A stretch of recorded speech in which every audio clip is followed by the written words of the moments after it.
What is going on, you guys? Alex Chasen back here with a brand new video, and we have our first trade of the 2024 NBA offseason. The finals didn't even end a week ago, and we already have fireworks going off. First off, JJ Redick is now the new coach of the Lakers. We'll talk about that in a different video, but right now, let's focus on the first trade of the offseason. The Chicago Bulls get Josh Giddey in exchange for Alex Caruso. I love this deal for both sides. So in today's video, let's talk about the Thunder side, let's talk about the Bulls side, and let's just dive right into it with no more waiting around, starting off with the Chicago Bulls. They have been a mess. Obviously, Lonzo Ball, if he didn't go down with all the slew of injuries he's had to now, maybe he'll never play an NBA game again. If that never happened, maybe a different narrative would be written right now. Because when he was healthy, they were the number one seed in the Eastern Conference for about, 1/3 of that 2021-2022 season. I believe that's how long it's been. They were the number one seed. Point being, they were good at one point.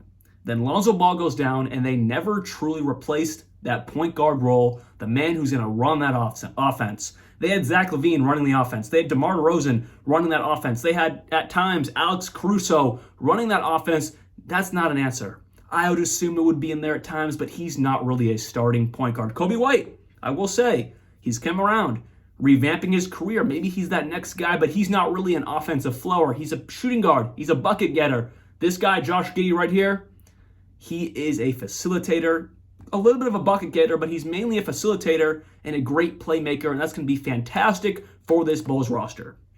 On the other hand, this finally is waking up Bulls management. Mark Eversley has not made a trade, and I double-checked myself because I wanted to make sure it was this long, has not made a trade since 2021.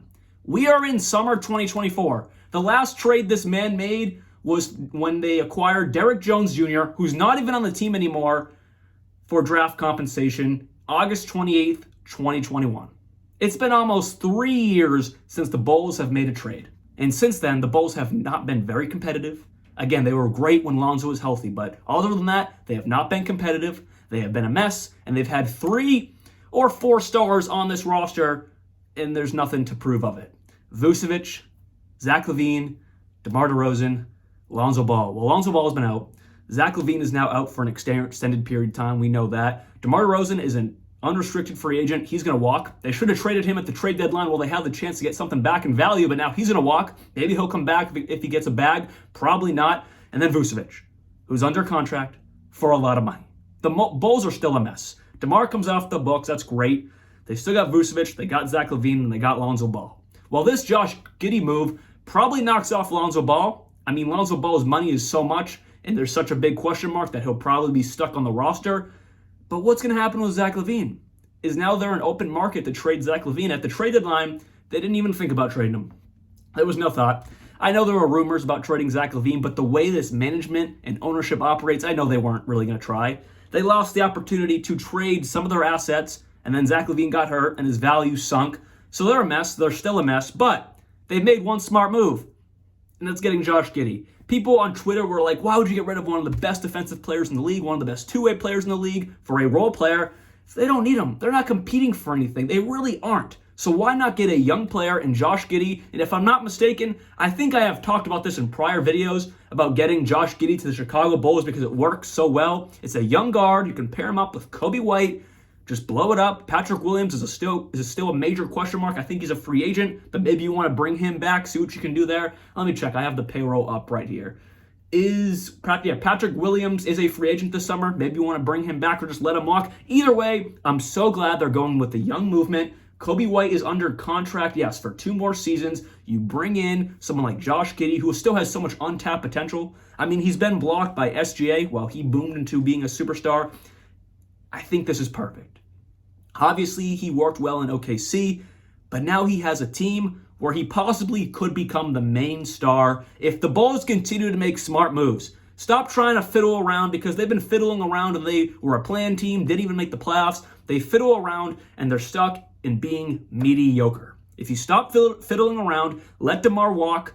Vucevic's contract is not terrible. It's $20 million this year, then $21 million the year after that. So With the new CBA, it's relatively movable. Try to get that off the books. Zach LaVine, you're probably stuck with because it's $43 million this year, $45 million the year after that, and then a $48 million player option that he's obviously going to accept because he probably won't get more money than that, but who knows?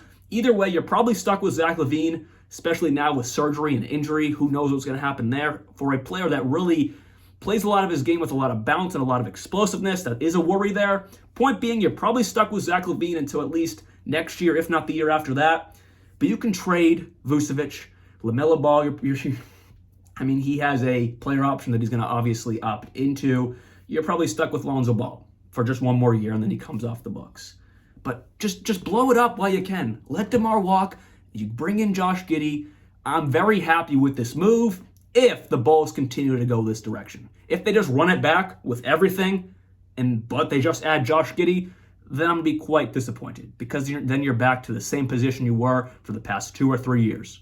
Just mediocre. But if you start this youth movement, you make some good draft picks, you make a few more trades to get some guys off the books, there might be something there for the future. This team is not a right now team, but management and ownership keep trying to keep it this way. And now you're at the point where you're just going to let guys walk and get nothing in return. But luckily, they didn't let Alex Caruso walk. I think he has 1 more year left on his deal. Yeah, he has 1 more year left on his deal. You didn't let him walk. You traded him, and you got a young guy with value and possible growth. That's awesome. So that is the Bulls side. Now let's transition to the Thunder side. For OKC, I have a lot less to say, and it's going to be in very simple terms. W. I could just say that and end the video, but I'll dive in a little bit for y'all. Major W. This team was ranked top 5 in defensive efficiency last year. They were ranked top 10 in least PPG given up to other teams. They were ranked 9th at just 111 points per game to opponents. So they were a top 10 defense, really a top 5 defense this season.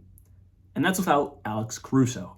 And then you add one of the best two-way role players in the league, one of the most sought-out players in this league. There were guys trying to get Alex Caruso at the trade deadline, and the Bulls, of course, knowing how they operate, did not bite. Because, maybe they'll compete for a play-in spot and we want Alex Caruso on the roster. Well, you see how that worked. He didn't even make the playoffs. But they get him. The Thunder get the man they've actually had their eye on for a little bit, I was reading. They got Alex Caruso. Don't worry about getting rid of Josh Giddey. Yes, he has star potential, but right now you've proved you're a win-now team that also can win now for a long time. You got 10 years with this core. Maybe not with Alex Caruso because he's 30, but everyone else is relatively young, in their early, mid to late 20s. You have a long time with this group, and you can just interchange different guys. But right now you bring in your next role player to try to compete for something bigger. Huge W for the OKC Thunder. Sam Presti, as always, cooking up the pot. That looked really wrong. Cooking up the pot, you know what I mean. Sam Presti, Brad Stevens, 2 of the best president of basketball operations, GMs, whatever you want to call it, in the association. And he cooked up again with this one. A team that was already a top 10, top 5 defense, added one of the best defensive players in the league right now.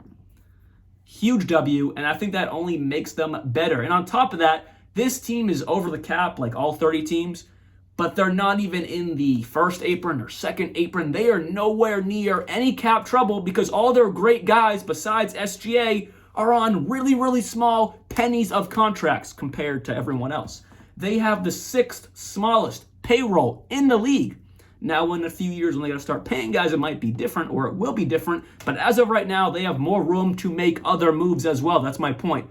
They can go out there and sign a lot of other great role players, if not another max slot. The OKC Thunder are in a fantastic position, and that's really all I got to say. Alex Caruso fits perfectly into this lineup with SGA, Lou Dort, Chet, J-Dub. Awesome. Sam Presti, Mark Daigneault. They got a baller, someone who's going to just slide right in. Fantastic for this system. So that's really all I got on this trade. A lot to talk about in the Bulls, not too much on the Thunder side because it's just adding another weapon to this team that just makes them even better. Because Josh Giddey, yes, he was good, but he's very ball dominant. He likes to be a playmaker. When you have someone like SGA, it doesn't really mesh well because putting Josh Giddey in the corner, that's not really his game. You can throw Alex Caruso in the corner and he'll make corner threes. He doesn't have to, dribble 5 times, make a play for himself like Josh Giddey. And yes, Josh Giddey was all right in the corner, but that's not really his game. Now in Chicago, he can hopefully be a playmaker, more ball dominant. We'll see how that works out with Kobe White. And then if Lonzo Ball comes back, it's going to be weird. The Bulls are still a mess, but they're on the right track, trading a key player for a young guy with high upside.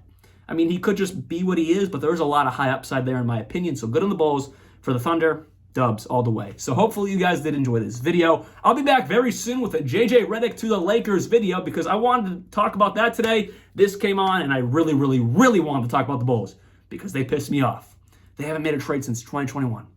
3 years. Think about that. And that's not like they're the number one seed. They have a lot of problems. Anyways, hopefully you guys did enjoy this video. See y'all soon. Like always, peace out.